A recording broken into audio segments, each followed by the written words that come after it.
Citoyens de Los Santos, c'est en cette fin de journée que j'ai la tristesse de vous annoncer une nouvelle dramatique. En effet, hier en fin de journée, Walter Cooper, dit le clown, a refait surface après un mois sans donner de signe de vie.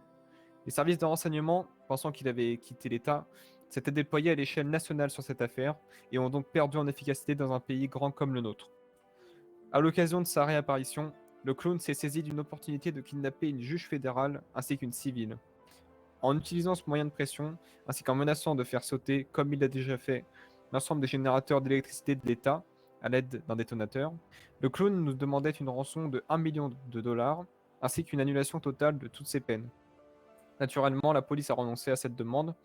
Nous ne pouvons en effet pas négocier avec un terroriste dans notre pays, surtout si ce dernier est connu pour n'éprouver aucune réceptivité à nos demandes.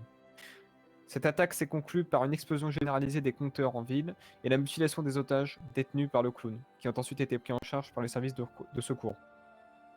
Ce soir, Los Santos parcourt encore une période difficile, car pour la première fois dans l'histoire de notre pays, le DEFCON noir a été décrété. C'est le plus haut niveau d'urgence et c'est celui qui donne le plus de droits aux services de secours et de forces de l'ordre, ainsi qu'aux corps armés. Les mesures qui s'en sont suivies sont notamment la fermeture immédiate et générale des frontières, l'arrêt du flux aérien et maritime, le déploiement de l'armée dans les zones rurales, ainsi que l'ensemble de l'espace aérien et maritime de l'État.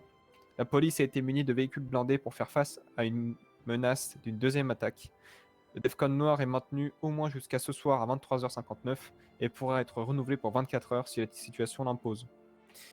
Je rappelle également que pendant ce laps de temps, vous pourrez croiser éventuellement des convois de véhicules blindés ainsi que des escortes aériennes avec des véhicules militaires. Il ne faudra pas être impressionné ou avoir peur. Ces véhicules font des protections d'informations ainsi que de dossiers critiques qui pourraient être, lors d'une attaque, volés et détruits. Ils les mettent donc en sécurité. La conduite à tenir si vous croisez cet homme est bien évidemment d'appeler immédiatement la police. N'agissez surtout pas seul. J'adresse un message de soutien aux victimes et aux familles dans l'angoisse ce soir. Protégez-vous, protégez vos enfants et toutes les personnes dont vous avez la responsabilité. Cette situation inédite sera gérée quel qu'en soit le prix par la police. J'y mettrai toutes mes forces. Ne voyez en rien ici une faille dans nos procédés, mais plutôt une nouvelle ère dans la sécurité. Jamais auparavant nous n'avions eu à traiter ce genre de cas en matière de sécurité publique. Notre capacité d'adaptation fera notre force et nous permettra ensemble de vaincre.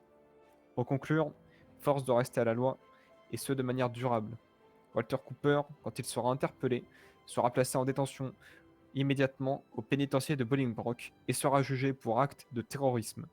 Nous serons donc débarrassés de l'ennemi public numéro 1. Merci à vous.